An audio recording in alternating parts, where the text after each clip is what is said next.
Hello, welcome back to the Heroes Forge. Today, in honor of the start of June and how a lot of people go ahead and bring up Pride Month and things like that, I think this would be a really good opportunity to go through this video that I saw yesterday by Malcolm and Simone Collins, where they were talking about, this was a couple of years ago that they had done this video, about how the urban monoculture or progressivism is basically a religion that has taken over the West.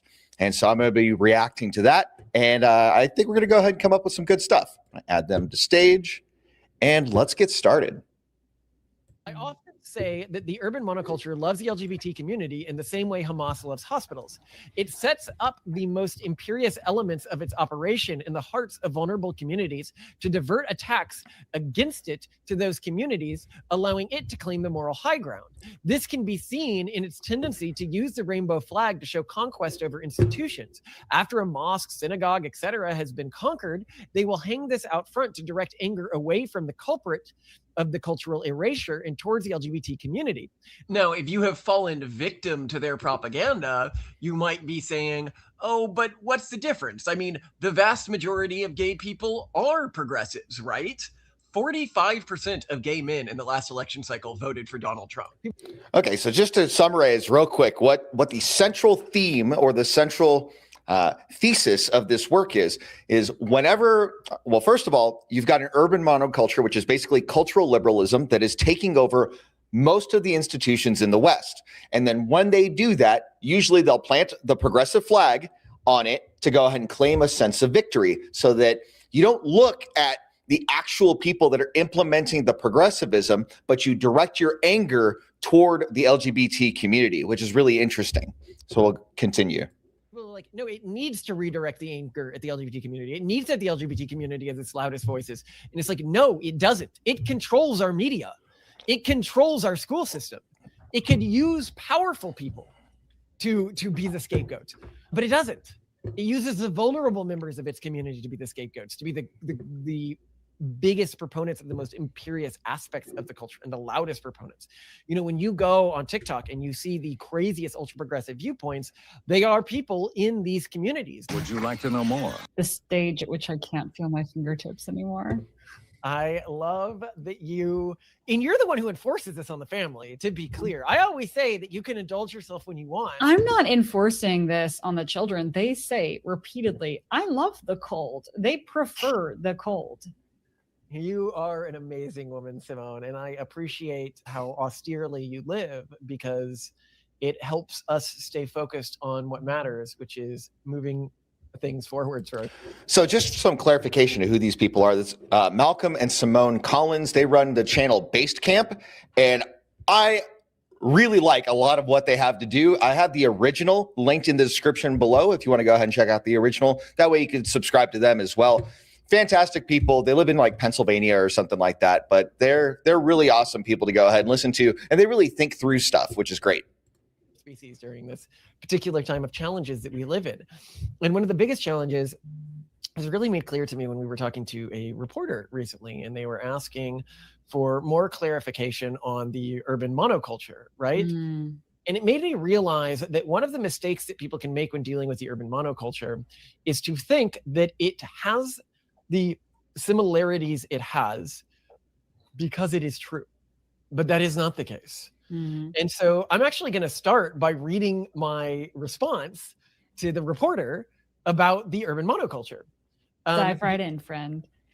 While the urban monoculture is not the sole cause of demographic collapse, no realistic solution to demographic collapse is possible without addressing the issues posed by the urban monoculture. The fertility rates within all cultural groups are crashing, but the proximity of a group to the urban monoculture is directly correlated to the speed of the crash. Worse, cultural innovation any family attempts will be fought by the urban monoculture insofar as it deviates from the urban monoculture, which it definitionally will due to the monoculture's low fertility rate. Okay, so one of the primary objectives of the urban monoculture is to drive down fertility rates. And those groups of people that want to have higher fertility rates are often placed at odds with progressivism, generally speaking, and the urban monoculture specifically. So let's go ahead and dive in more. The urban monoculture is the dominant cultural group in the world today and one of the descendants of European imperialism. It is what many call wokeness, progressiveness, etc. It sees itself as naturally superior to all other cultural groups and perspectives, seeing them as essentially backward savages, and its imperative is to spread over all of the world's population. So if you go ahead and go against the progressivist agenda, you are labeled as a barbarian, a savage, or all of these things. We see this all over the news, is if you go ahead and hold to conservative values or family values or Christian values, things of that nature, the urban monoculture will go ahead and try to lambaste you wherever possible and will try to shame you into not holding to your principles.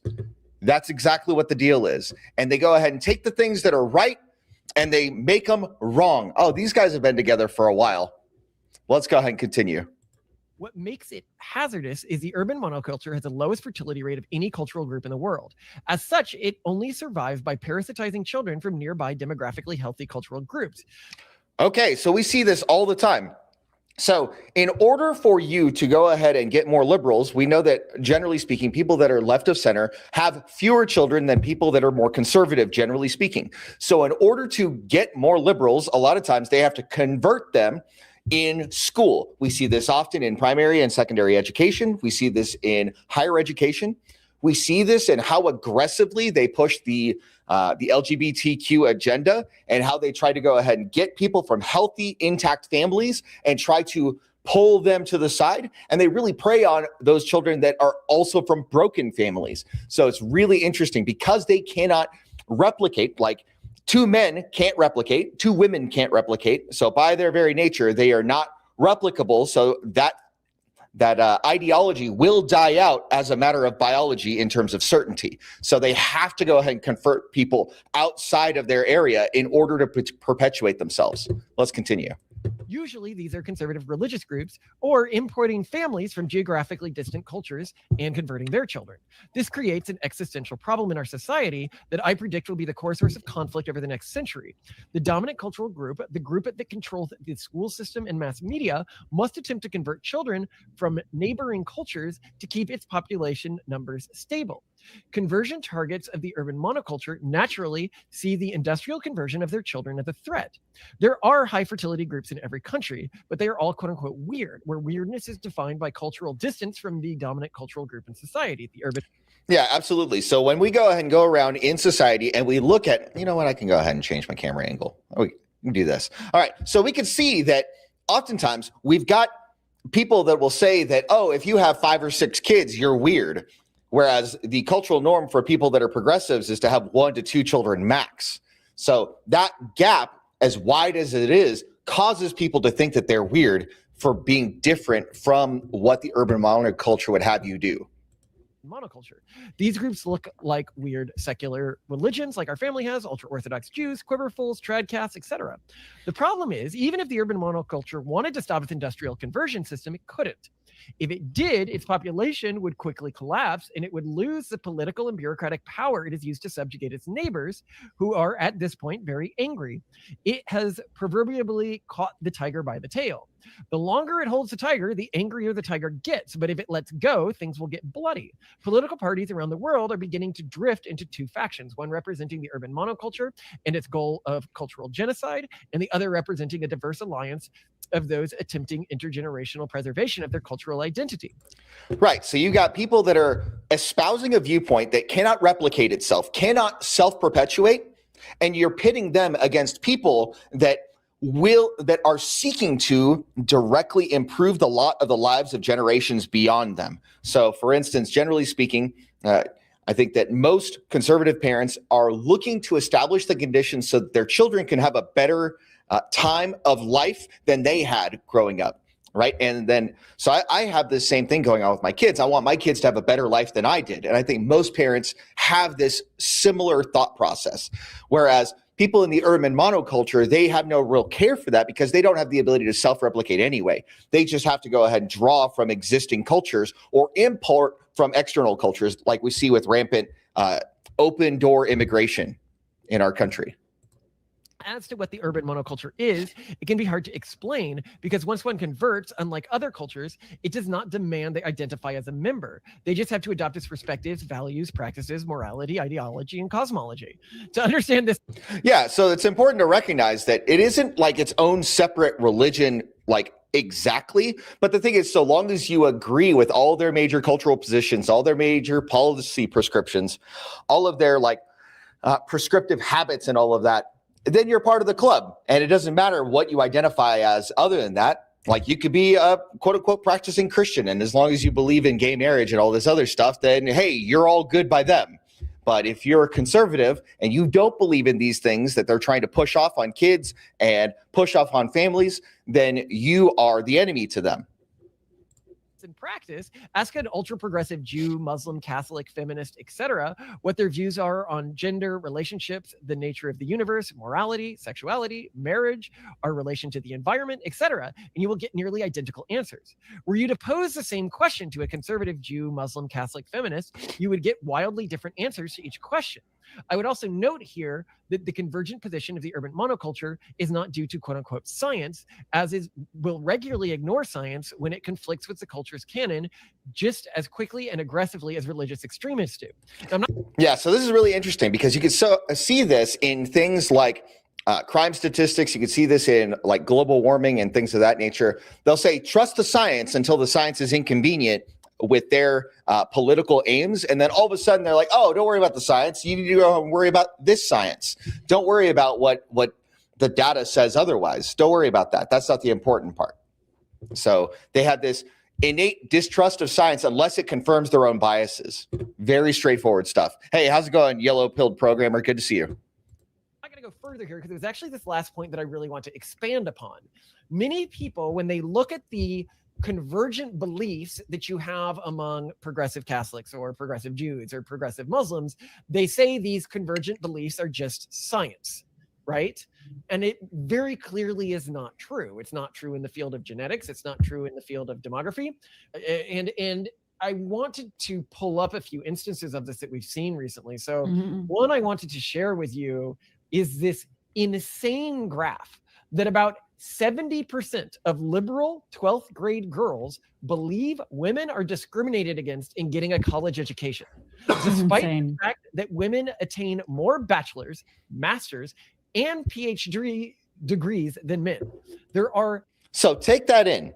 So we've got this study that shows about 70% of liberal 12th graders believe in the hype that feminism sells them, that they're going to go ahead and be systematically disadvantaged in higher education, even though we can see in the data that they're getting more bachelor's degrees, more master's degrees, more doctorate degrees. They are getting more of the credentials that they claim they're going to be at a systemic disadvantage to be getting.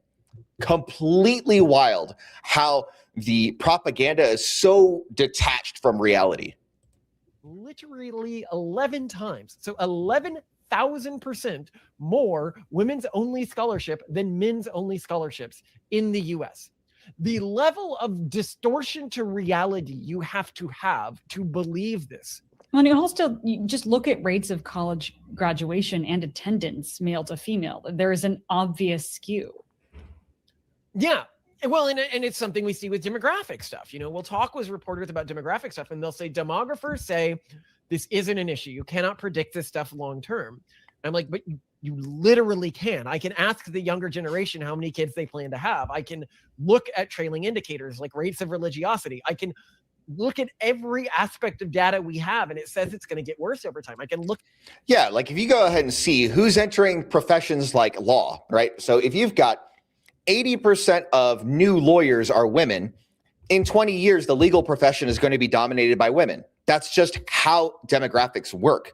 Unless something collapses between now and 20 years from now to completely derail that process, just by the sake of numbers, you're going to have more females in elements of leadership, judges, and things like that. And we've seen a lot of the dangers that have come from a lot of the left-leaning women taking on judgeships. We've got a lot of these people that are releasing criminals 10, 20, 30, 40 times, and then they're getting out and committing murder and more and more and more crime. And it's just insane. So this is an example of demographic shift over time that they're talking about. Countries that are further ahead of us in collapse. So they have this distortion field that is not science. And it's very important that we call it out as not science, or not just what is culturally just. So is it just to lie to people? Like, is it culturally just? But this is a huge problem, right? Is they're like, we are not erasing these cultures. You know, when a culture becomes sufficiently progressive, it hasn't been erased, even though they all fly the same flag now, you know, which we'll talk about in a second.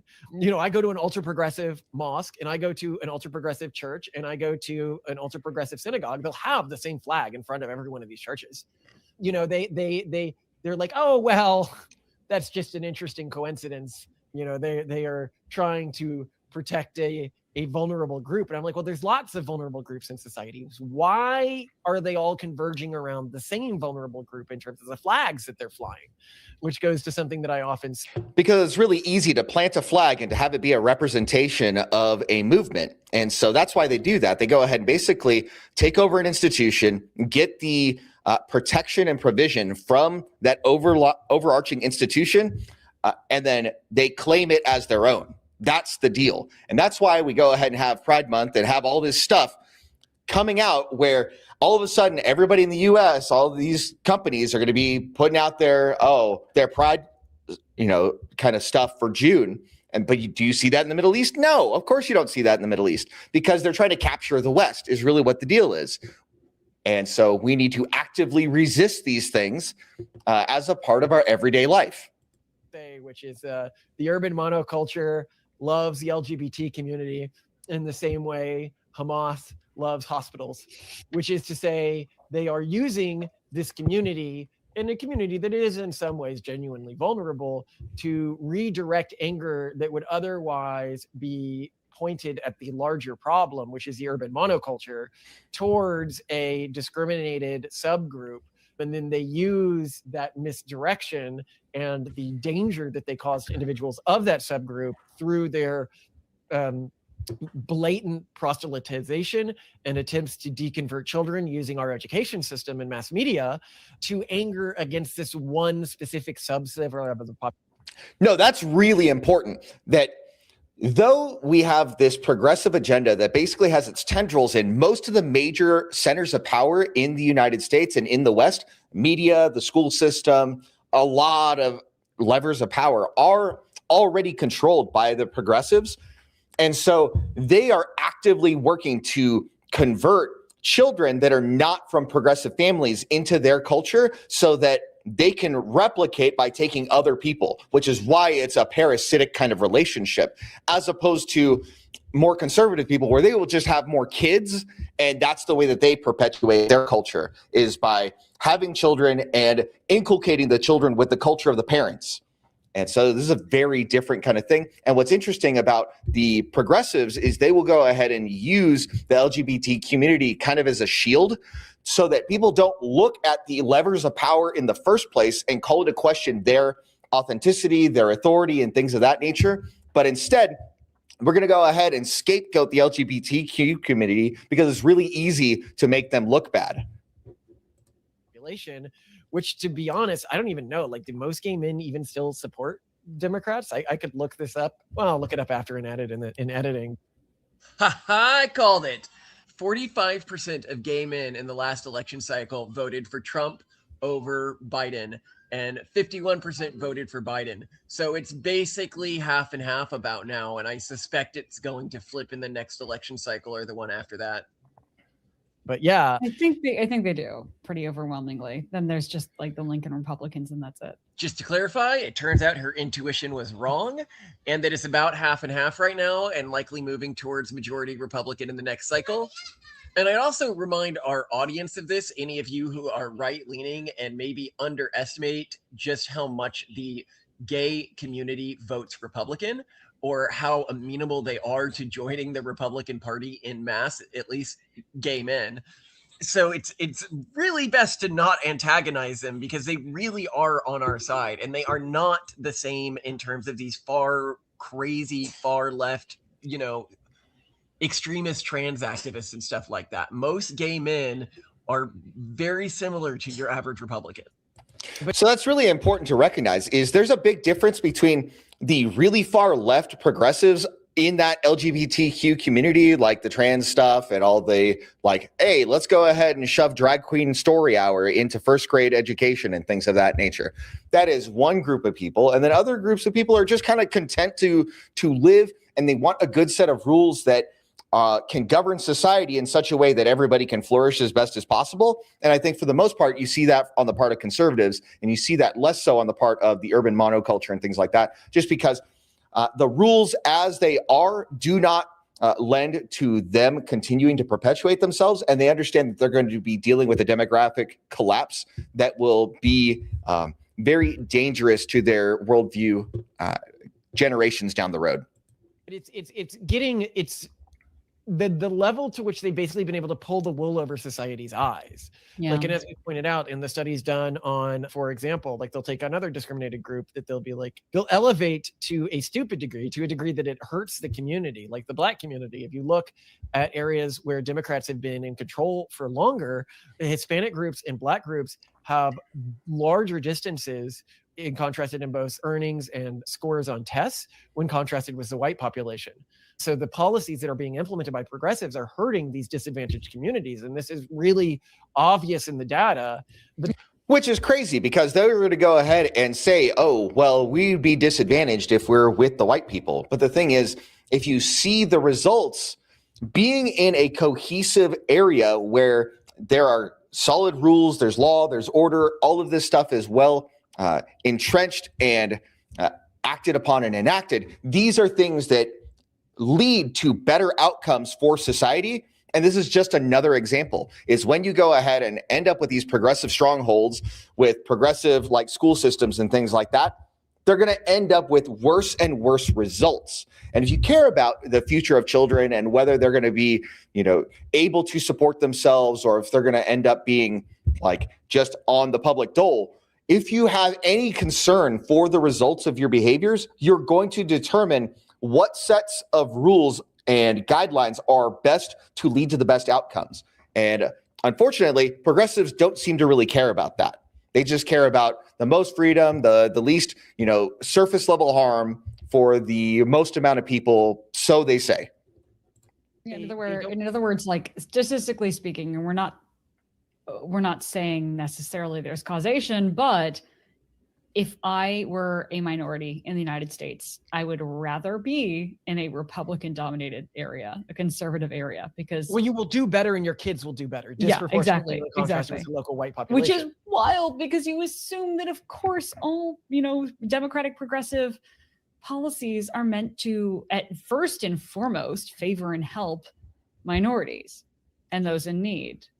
Yeah, but I think that this is really worth drawing attention to, because the illusion that what these communities are converging on when they have been infected by this mimetic virus is truth is objectively wrong, is a religious extremist position that is as disconnected from science and as disconnected from reality as most small c conservative religious traditions. Now, I would say that when you get to like ultra conservative religious traditions, you get a higher level of disconnection from reality. But when you're talking about, a normal, I'd say, conservative Christian or conservative Jew, they're probably about as disconnected from mainstream science as progressives are. Yeah, I mean, they will deny, when I will talk to them, I will say, well, these human traits have a genetic component to them. And they'll say, no, they don't. And I'm like, right. But the thing is, are they denying it because there is social stigma associated with agreeing with it? Because if you go ahead and say that certain traits are heritable on a genetic level, you are saying certain things about certain genetic traits. And ever since World War II, science, generally speaking, has been very careful not to say that certain genetic traits lead to certain outcomes without an abundance of proof. Because once we were talking about the whole idea of eugenics and things like that, and how that was brought up in World War II, all of a sudden that has basically been off the table in terms of science and technology for a long time, at least in public discourse. So this is why people would be pretty cagey to talk about it, is it's not a popular thing to talk about. in our society because people get silenced for stuff like that. This isn't a new field. Like, we've been studying this for a long time. Like, yeah, they obviously do. The way a person votes, their personality has a genetic component, but it's not just the research. Like, if you know a human being with kids, you would see this. And they're like, well, what about adopted kids? That would be unfair. And it's like, well, if you know someone with adopted kids, you'll see that those kids are much more different from their parents than people without adopted kids. It's just something you can see if you look at the evidence, even anecdotal evidence within your own life. You really have to blind yourself or like never have been around a child to not realize how much of our personality and the way we act is heritable. Because my kids are doing all sorts of stuff that is like me that I know I didn't teach them. Undeniable. But I also want to continue. Oh, yeah. And even though like my 4 kids are very different from each other, I can see elements of my personality and elements of my wife's personality in the different kids in different proportions, in different ways. And it is interesting because a lot of those things I didn't teach them directly, is they have picked up either from the environment around them or because of the way that we have instilled things into them by the way that we act and the way we behave, led them to take on those characteristics. So a lot of that is very, very interesting. You here was reading what I wrote. I wanted to have a short interlude there because I didn't want it to be like a boring, just read the piece thing. The urban monoculture parasitizes cultural movements until it becomes the dominant cultural force in them. Then it expels the members that still have adherence to the group's former ideals and culture, wearing that group's identity and history like a skin suit. It then speaks through the mouth of this marionetted corpse to claim its trials as its own. Yeah, that's really interesting because you often see that in public discourse where people will come from different backgrounds and things of that nature. But if they've been basically inculcated with the urban monoculture, they say the exact same talking points, even though their historic background is substantially different from one another. Mention the feminist culture because it presents an excellent case study of the phenomenon I have outlined it. As to what fighting the urban monoculture looks like, the most important thing we can do is build a school system not dedicated to cultural genocide. That is what we are doing with the Collins Institute. And I included a clip for her, which I'll play here. If we combine our music, she'll see that music unites all trolls and that we're all the same and that she's one of us. Poppy, I mean no disrespect, but king to queen, anything but that. Why not? I can make it right. History's just gonna keep repeating itself until we make everyone realize that we're all the same. But we're not all the same. It's why all our strings are different, because they reflect our different music. Denying our differences is denying the truth of who we are. But I'll go a bit further into like the nature of the urban monoculture, because there's this one moment that really got to me when somebody said, what? Yeah, so that's really interesting. So a lot of people will have this like misguided idea that everybody is the same, that you get born and everybody is a blank slate that you could just program onto without any regard for their natural heritable traits, because, there's just this cultural arrogance on the part of progressives a lot of times where they just believe that they could go ahead and train people into stuff that would be abjectly rejected by people because of who they are and their fundamental belief set. Is wokeness to someone? And the person couldn't respond. And I was like, how stupid is that? Like to say that of course they couldn't respond. If you say, what is a culture? That's a very difficult thing for a normal person to answer. Like if you say, what is Judaism, right? Like you can give a few like doctrinal opinions, but like, that's not really what it is as a cultural group. So I wrote a quick piece on this that we can hopefully help explain to people. What is the urban monoculture? Cultural groups are difficult to define and summarize. Consider you asked me to explain European imperial culture. I would say it's a culture that saw everyone outside of it as deplorable and lesser and believed it had a manifest destiny to enlighten these individuals' children and bring them up to date with the quote-unquote civilized world. Now, we saw that in European imperialism is anytime they would take over a new country or a new territory, they would try to inculcate them into Western values and Western culture, whether or not it was actually compatible with the inherent culture of the area. Very interesting stuff here. And we see this in progressivism all the time. Yet, this definition would apply equally to the urban monoculture it gave birth to. Were you to ask me to explain Orthodox Jewish culture, I could summarize core beliefs, important texts to the culture, and holidays, but that does not really capture the full culture.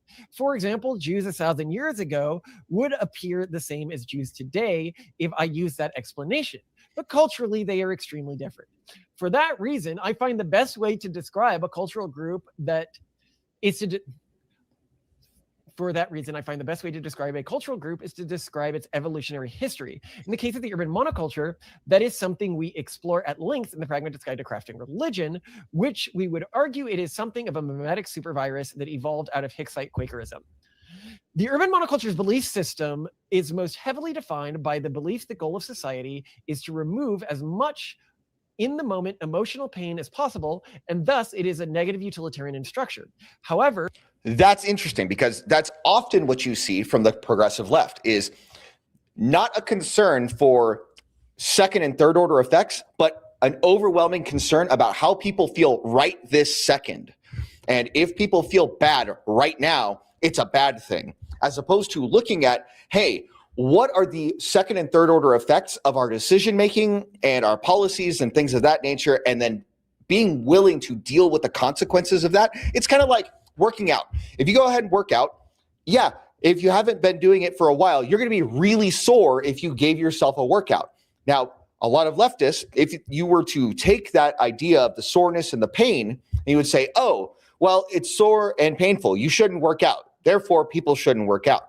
Never mind the fact that if you go ahead and train your body, there are second and third order effects of you end up with a better muscle system, you end up with better health outcomes, you end up with tangible benefits that go outside and beyond the momentary pain that's associated with the soreness of having worked out in the first place. That's basically what's going on here, is you have a fundamental clash of values of whether or not it is worthwhile to invest in something, even if it's painful in the short term, for the sake of a better long-term outcome. It has many other odd ideological structures and traditions. For example, the urban monoculture claims to love diversity, but also does not believe there are any differences between genders, cultures, ethnicities, etc. Why would diversity be a thing of value if we are all exactly the same? It really means it values diversity in its victims. So Simone, yeah, it only wants to show an outer appearance of diversity, because if you go ahead and say that men and women are functionally the same and that men can become women and women can become men, then in terms of diversity, it could go ahead and check boxes. It's like, oh, I've got the token this, I got the token that, I've got this. Because they're all the same, I could go ahead and train them to be exactly what I want, and there we go. This is exactly the problem with cultural leftism in so many ways. I was wondering if you had any comments on this or areas on this you want to elaborate in terms of understanding it as this like unified religious and cultural structure.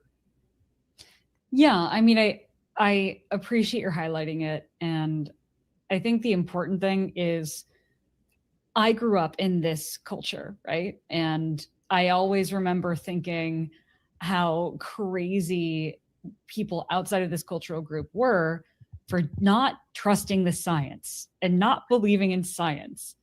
And now we live in this era where like they are presented with peer-reviewed science, like even by their own standards, you know, through the processes that they acknowledge are legitimate, they are denying certain truths. It is really wild to me. What disagrees with dogma is not science to them, because yeah, science it's just is defined by what agrees with dogma. I can't emphasize the extent to which they wholeheartedly see what they're viewing as truth, as science, as the factual basis of things, and those who disagree with them as being backward, uneducated, Bible thumping, or Nazi-esque or racist or whatever enemies. Yeah, if you don't agree with them, you're the enemy, right? Just the act of disagreeing with them puts you at odds with them in such a way that you cannot be reasoned with.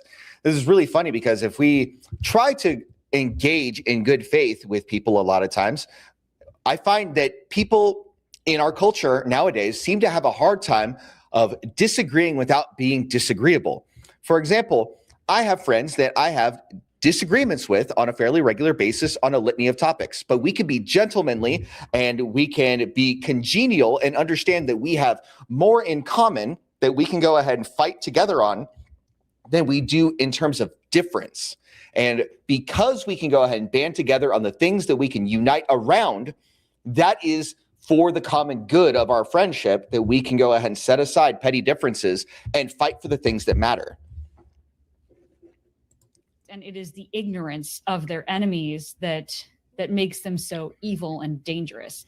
It is not like, oh, we're dealing with a smart opponent that we must, strategize around. It's never that mindset. The mindset is, you guys are so dumb and full of hate, and you're just afraid.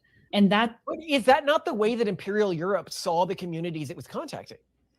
It is a direct descendant of European imperialism. No, it didn't. No. Like, when you actually look at burden colonies, as in colonism, as in the American colonies, condescension was the word that was used, and it was a word that was seen as being a noble term. Condescension was being of a person of culture, of education, etc., who benignly and kindly condescended to those who maybe were less educated than them, but didn't hate them for it. But do you not see elements? Yeah, so basically, when the European imperialists would go ahead and contact a what they thought were savages or backwards, they just had this condescending pity for them, not so much an abject hatred, which is interesting because now in the modern context of cultural liberalism and things like that, where they want to just take over, there is this, it's not even about condescension, it's just outright hatred. It just reminds me of 1984, where how members of the outer party, every day when they got up, they had to go ahead and do the minute of rage, where they would be in front of their little TV thing, and then they'd go ahead and work themselves up into a fury about the made up enemies of the day that Big Brother wanted them to be upset about. Crazy stuff, but we see it as an echo of today's context. This white man burdens mindset in this viewpoint. Oh, certainly in the progressive viewpoint today. Yeah, but I don't even know. I don't. Well, I mean, the dehumanization of the outsider is really core to their community, and you look at where they ignore science. So the way they define science, it's like the way they define racism. Racism has become a meaningful term because to be racist, if I'm how am I racist? I don't look down on Black people, and I have Black friends. I engage with the Black community as equals. And they're like, well, you're racist because you are not progressive in your views of race. Racism. So because you don't agree with them on the topic of race, that goes ahead and inherently makes you racist. And then you stack on top of it the idea that people can't be racist against white people and all this other nonsense that they stack on top of things, where now all of a sudden we're looking at things not from objective standards, where in times past, racism was defined something like the view that a race or another has inherent inferiority or superiority to another race. That isn't the definition of racism. Now they have something called privilege plus power, or something like that, is the measuring guideline for whether or not there could be racism that is involved. And because they say that white people have the highest level of privilege, nobody could possibly be racist against them because they hold the institutional power, which is retarded in terms of day-to-day life. But for the way that they enforce their social orthodoxy on people, it makes perfect sense. Becomes defined, and this is why they'll be oh, this Black person is a racist. You'll see a white person saying this because they have defined racism as agreeing with the progressive stance on race and not as seeing people of different ethnic groups as truly separate. And this is how they have begun to reinstitutionalize racial segregation in our society. You look at places like California now, and they have separate alert platforms for Black people and Native Americans, and then they have for white people. Then they have from the Amber Alert system, they have the Ebony Alert system and the Feather Alert system. God, I forgot that, and it sounds so racist. That sounds so incredibly racist. But it is incredibly racist because they are a racist community. Yes. When you define racism as things that disagree with the progressive team's value set, then they don't notice when racism creeps into their own value set. Barred. It's no holds barred. It's just like fully flamboyant racism and they are incapable of recognizing it with the definition they have created. And this is the same as true around like trans stuff. If I'm like, well, puberty blockers really, like, the evidence that is not harmful is not as strong as, like, I've seen a lot of studies that bring up serious.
How about this?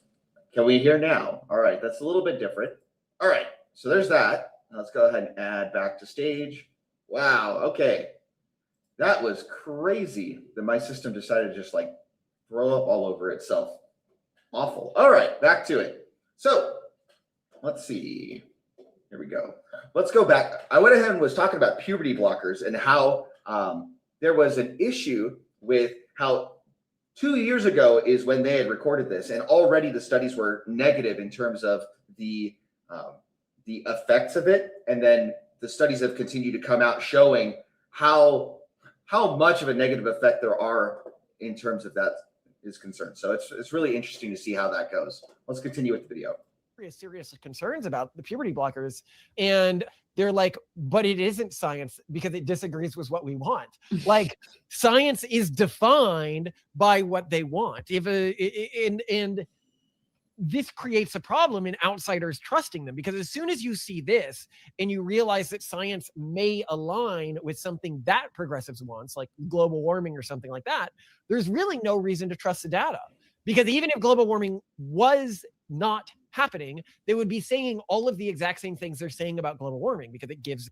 Yeah, so it just goes to say that so long as, quote unquote, the science agrees with what they want, they are totally good with the science, and they'll keep parroting the talking points. And then it leads people to be less and less trusting of the institutions, because if the science did go with them, they're going to say the same thing. If the science didn't go with them, they're going to say the same thing. So then we just recognize that they're liars at the core, and that they're willing to lie in any way, shape, or form in order to go ahead and get their agenda passed. And so we should be very concerned with this when we know that our opposition is comfortable lying about everything to try to get more and more power.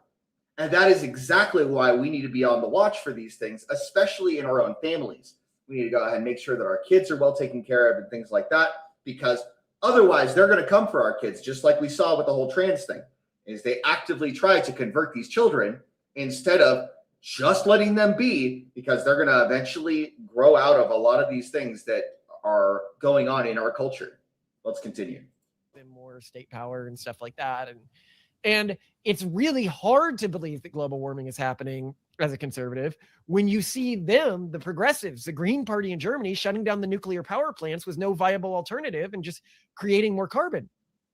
One of the things that progressives often can accuse us, the pronatalists, and it's true, we're trying to bring the best of humanity together to take to the stars, to, reform this planet, to do amazing things in the future. And they're like, so you want to leave this sinking ship? Like, you don't want to fix it? And I'm like, we tried. We built the nuclear power plants. Those were put up by conservatives. Elon, for example, he built Tesla. He tried to make emissionless cars popular. He did more to making them popular than anyone else. And now you tar and feather him because he also promotes free speech? Yeah, so that's wild. So if you go ahead and say that global warming is a problem and that carbon is the issue, and you propose a solution of, hey, let's go ahead and adopt electric vehicles, or we take on nuclear power, those things, scientifically speaking, in every way, shape, or form, will go ahead and drive down emissions. But as soon as you step outside of the social orthodoxy, you go ahead and are willing to tar and feather them that are doing the work of limiting the things that you claim are a problem, and you're going to fight against them because they don't agree with your policy prescriptions. That is a huge issue. And you're not going to end up having a good team that way, unless you're just going to strong arm everybody at every turn, which is basically what the left typically does. Is if you step outside a line, they're going to go ahead and employ everything to fight against you.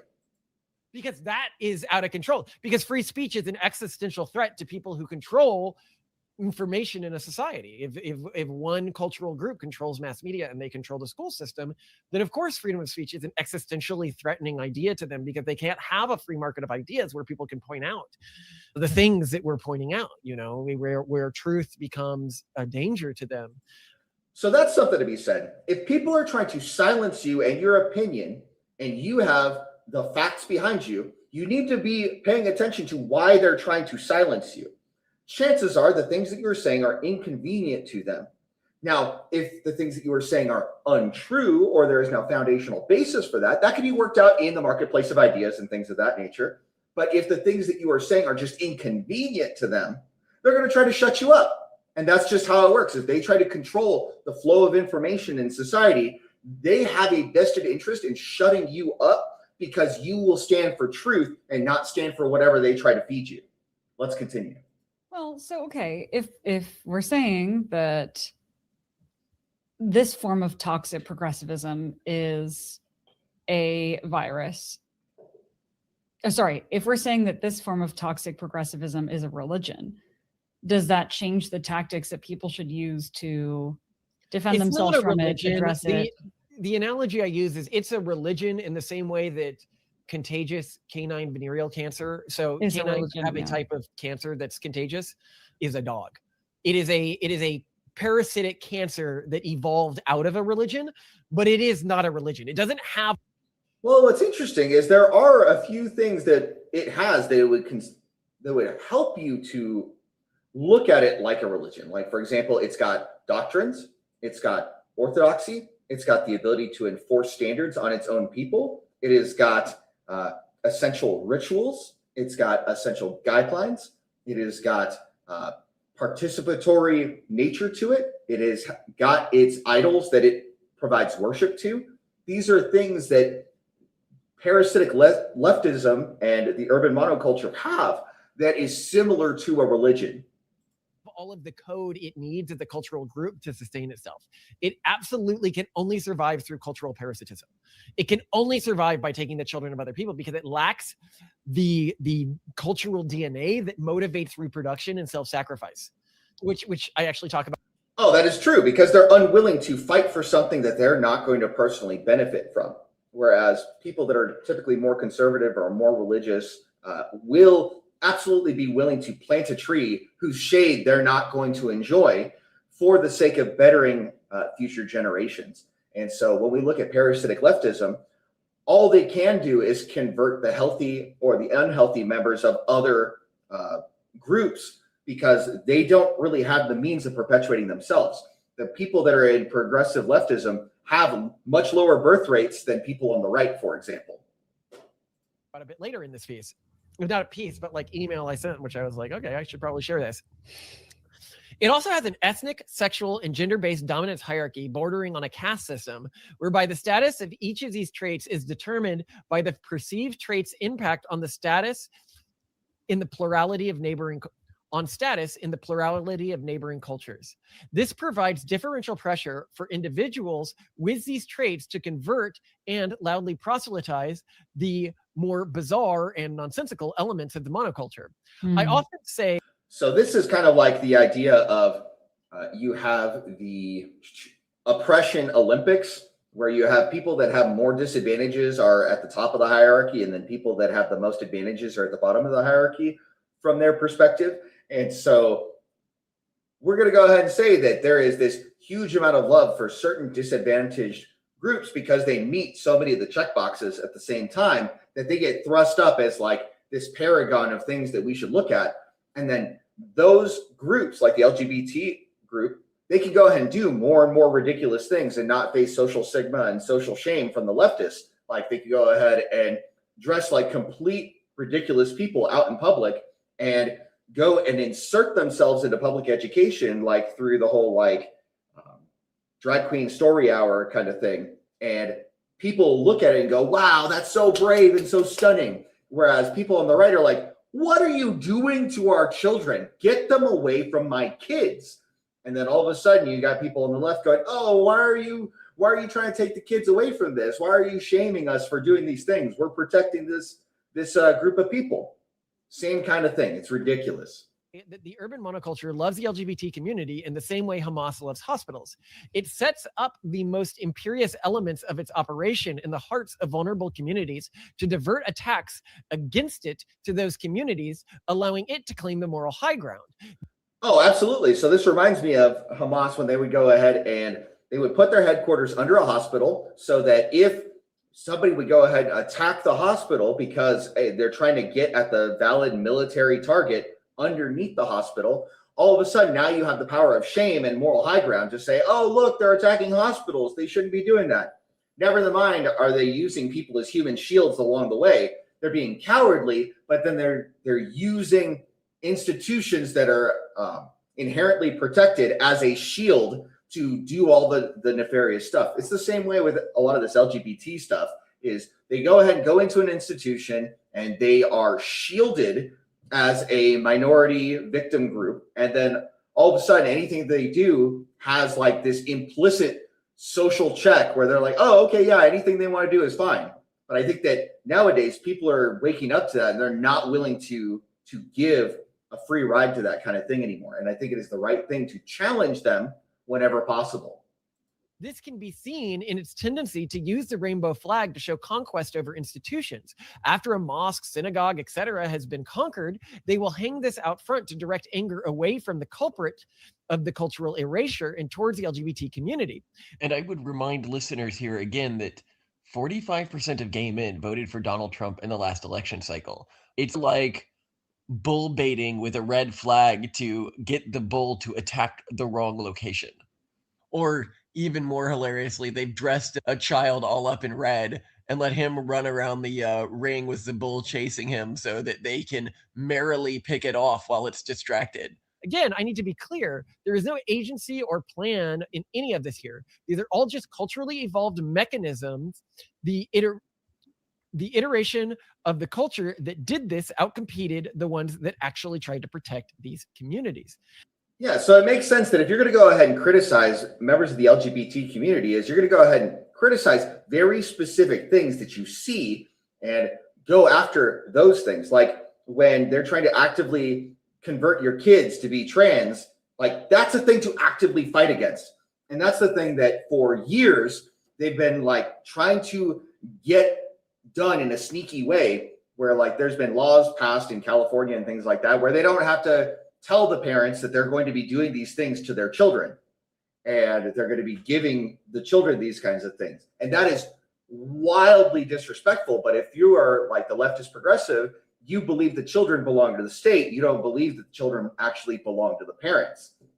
And so because of that, you allow for all of these just like insane things to happen as a matter of law to protect progressive idealism and progressive ideology from the parents fighting against them, because the last thing that they want is parents actually caring about their children and loving their children, because that would completely undo a lot of their ability to try to convert the kids, which is why we have so many broken homes in the United States. Is a lot of the systems are set up in such a way to cause women to file for divorce and cause women to leave the home and things like that, and to cause damage in these families. it is intentional on their part because they set up the systems to be that way. And this is something I want to take a quick aside on here, because there isn't, people are like, no, it needs to redirect the anger at the LGBT community. It needs that the LGBT community has its loudest voices. And it's like, no, it doesn't. It controls our media. It controls our school system. It could use powerful people to be the scapegoats, but it doesn't. It uses the vulnerable members of its community to be the scapegoats, to be the biggest proponents of the most imperious aspects of the culture and the loudest proponents. Yeah, because if you go ahead and crucify the loudest, most flamboyant members, it doesn't go ahead and actually deal with the problem underneath. It doesn't deal with the fundamental problem. You can see these people be martyred for the cause, and then all of a sudden you get other people that are like excited to hop on board with the cause, and that's just, it protects those people that are actually implementing this progressive ideology in the first place, rather than protecting the most vulnerable parts of the people that are doing the preaching of their version of the gospel, for example. You know, when you go on TikTok and you see the craziest ultra progressive viewpoints, they are people in these communities. They are not the actors who have security. They are not the politicians. They are not the ultra wealthy tech company CEOs who take the most milquetoast perspectives, which is where if the community was virtuous, it would be driving anger. And you say, well, no community could work that way. Well, yeah, they can. Many conservative communities, especially ultra conservative communities, it is the leaders of those communities that take the responsibility and the burden of the social attacks against those communities, and promoting and keeping the communities on a virtuous path insofar as they define virtue, which means pushing some of the crazier ideas. Yeah, so that's really interesting. So you see that even today, where you have leaders on the conservative side, they're going to go ahead and push the Overton window, you know, bit by bit. And they're the ones that get all the social backlash on social media because of things. You see this with Andrew Tate. You see this with people like Joel Webbin. You see this with Tucker Carlson. There's a lot of people out in the forefront pushing back on this liberalism and this ideology that are just getting jacked up in the society in terms of social media, because they're the ones that are pushing on the furthest ends of the fringe. And so they end up with the biggest consequences as a result. Crazier ideas insofar as craziness is defined by distance from the dominant cultural group in society or other cultural groups in society. So the urban monoculture spreads by infiltrating institutions, then expelling members who have allegiance to the institution's original mission. I mentioned this in the case of the feminist movement above, but we see this phenomenon play out in companies, religions, etc. Once the mimetic infection reaches a certain stage, the institution will start building new structures designed to ensure ideological conformity, further the spread of the mimetic virus, and expel anyone who appears to show immunity. An example of these types of structures are ESG departments. The urban monoculture tells people that they have a duty to identify as whatever they feel in the moment and do whatever makes them feel best in the moment, insofar that does not hurt other people. While this may seem... That's really interesting, because when you look at people on the left and they're looking to defend matters of public policy, they will often use harm as a metric for what public policies should look like, because you should go ahead and limit harm is the primary principle or the primary ethos by which they do things. But the thing is, harm in what way? And most often it has to do with emotional harm. It has to do with harm in the moment. It doesn't have to do with these like long-term second and third order effects. Very interesting stuff. Benign as a commandment, a culture that uses this as their North Star is going to be very bad at motivating sacrifice and thus have a very low fertility rate. It is also going to have huge mental health issues, but that is beside the point. It is important to note that the urban monoculture is not just a continuation of utilitarian left-leaning ideas optimized around increasing aggregate world happiness and equality. When choosing between those goals and removing in-the-moment suffering, the urban monoculture always chooses the removal of in-the-moment suffering. For example, if you point out that being overweight is unhealthy, this could cause in-the-moment pain to an individual, even though it would be in their long-term best interest. So the urban monoculture... So this is why they get really upset at people for fat shaming, even though we know reasonably that being overweight has long-term consequences.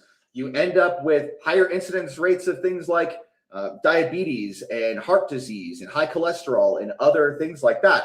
And that is true. That has been the case for an extended period of time. But instilling some form of social shame is so painful to their psyche that they're like, oh, you shouldn't fat shame people, because of the immediate pain in the moment. Let's not worry about the long-term impacts of that behavior and of that set of habits and what's going to happen with that. That's not the concern for them. The concern is right now, what do they feel? And that is no way to build a society, because then people aren't going to be willing to sacrifice. People aren't going to be willing to invest in the future. And that's why we see such a huge difference between parasitic leftism and people that are more on the conservative side of the house. Culture suppresses it. Banning test scores in high schools obviously increases inequality by allowing rich kids to go to their extracurricular where they will still be tested. However, doing so removes in the moment negative emotions. Government programs handing out drugs on the streets obviously increase inequality, but also remove in the moment suffering. So that's a really interesting point that they brought up, is if you go ahead and get rid of formalized testing from public education to make dumb people feel better about themselves because they don't fail tests, it doesn't actually remove the long-term consequences. If they don't have a mastery of the material that they've been taught, they're going to have problems down the road. But people that are wealthier will find ways of testing their capabilities and testing their competence as a matter of how they raise their children. They go ahead and put them in extracurriculars. They put them in sports. They put them in things where their capabilities are put to the test, and the results speak for themselves. If you are competent at singing, you will sing well. If you are not competent at singing, it's going to sound terrible. And those are the natural consequences of a combination of your talent and your preparation and your practice come together to demonstrate mastery or competence in a given area.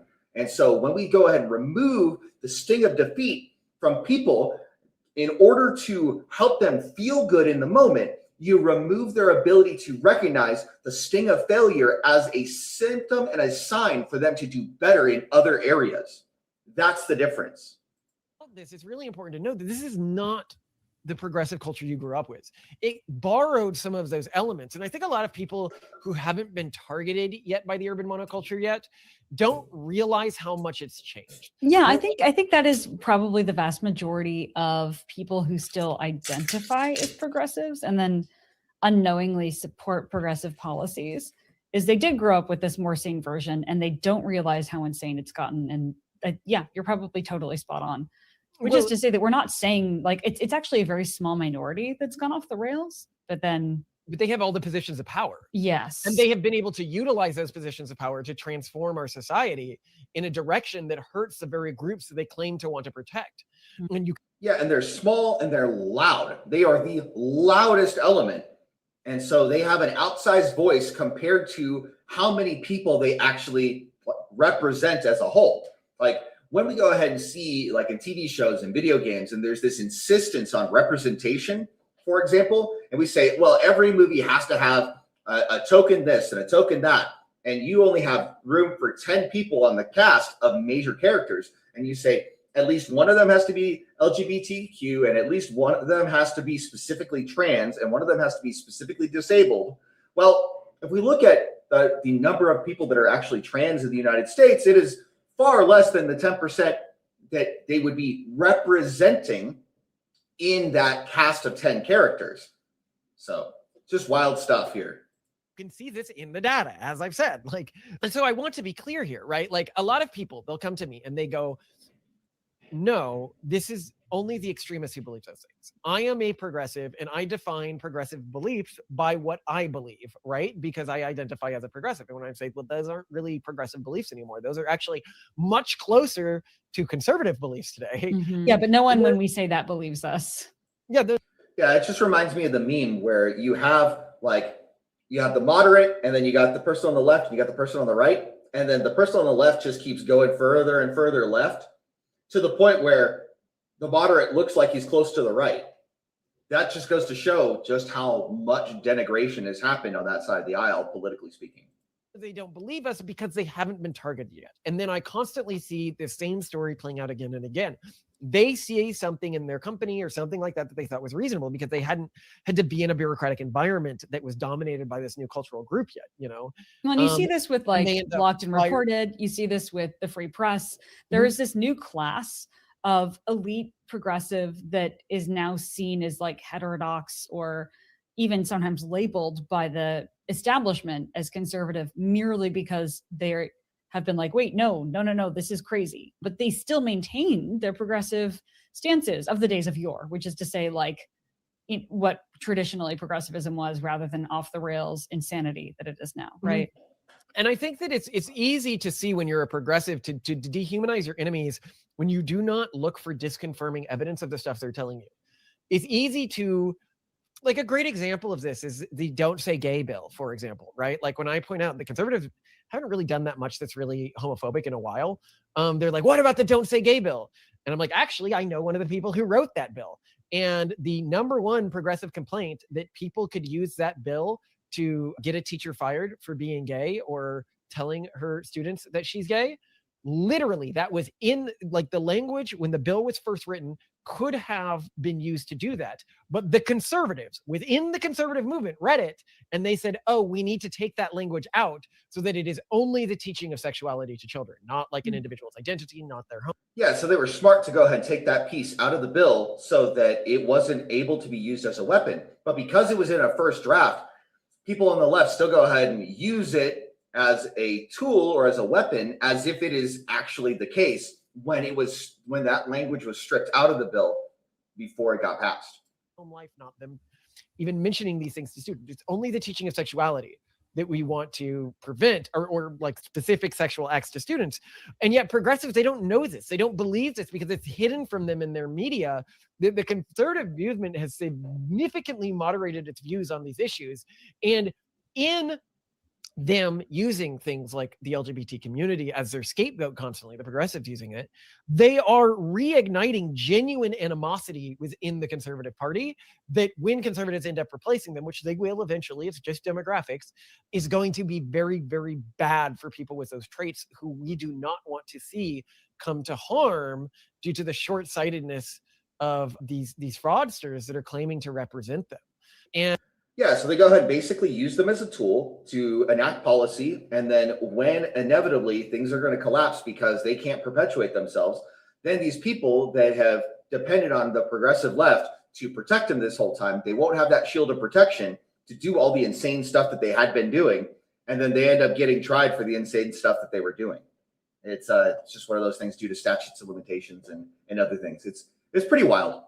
And it's really sad that it's gotten to this stage. But what I say with something like Trump, the point I was making here is they say, if you don't know that much, if you haven't really looked at his policies, if you haven't really looked at the effects that they've had on a global stage, and you're just viewing this, it's easy to see him as like a crazy person or a bad person, or everyone who supports him as a bad person.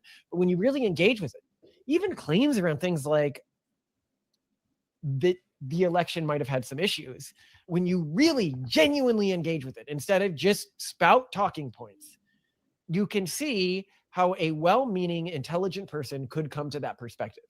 I'm not saying it's true, but I'm saying it's not insane. Okay. But yeah, people will treat you as if you're insane for just questioning the proper narrative, which is why things went sideways the way they did with January or with J6 and stuff like that. That's just one of those things. And yet progressives are taught that these are insane positions.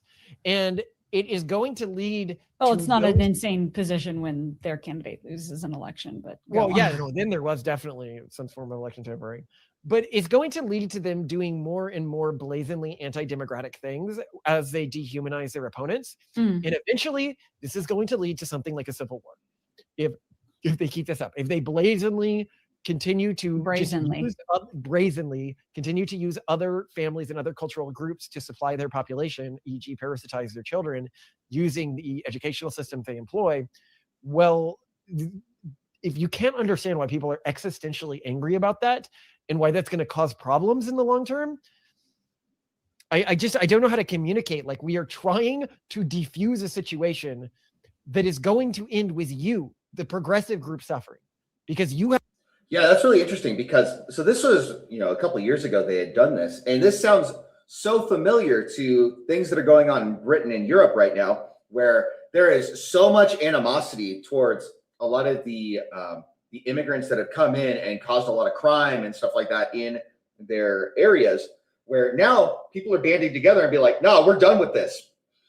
We are so fed up with all of the nonsense that is coming from this that now the progressive side is starting to go ahead and face backlash for this. Interesting stuff. And it's not like it's not predictable. If you're going to go ahead and do things that actively undermine the integrity of your society and your country, you're going to face political backlash. It is a nature of the beast. However, if your side of the aisle is only perpetuated by proselytizing or converting people from the main area, or from like healthy families or even broken families, if you can't perpetuate yourself with your own ideology and you have to take from other people, this is going to be a consistent problem over and over and over again. And this is why I encourage men to go ahead and stand up and do the things that you need to do to protect your family and to lead well and to care for your family and your children and to stand up as a strong member in your community so that we can band together to have good things happening to fight against these crazy things that are going on in our society. Let's go ahead and wrap this up. Have a low fertility rate right now. You are the group that will be the vulnerable one in the future. And we are trying to help you before things get bad. And there you have it. That's kind of the deal. So that was, let's see, what was this thing called? It was down in the description. They called their video An Anatomy of the Urban Monoculture. So that's the deal, is the parasitic left can only exist insofar as they have groups to steal from, whether inside the country or by inviting it in from an external source, and then converting them to their own point of view by giving them like goodies and putting them on the dole. And once you get people on the dole and they're comfortable with getting free stuff, well, they're not going to go ahead and vote against free stuff. So then you end up with all these people that are voting just to get free stuff from the treasury. And that's a problem across pretty much every first world nation right now, is you have this increasing concentration of people that are net takers and not net givers to the society. Well, I figured this would be appropriate to react to, given that this is the 1st of June and this is the first of what people call Pride Month. And so I think that we should actively fight against this as men and as people that are looking for a just and stable society, because we know that with strong families, we can have a strong society. I hope you guys have a fantastic rest of your day.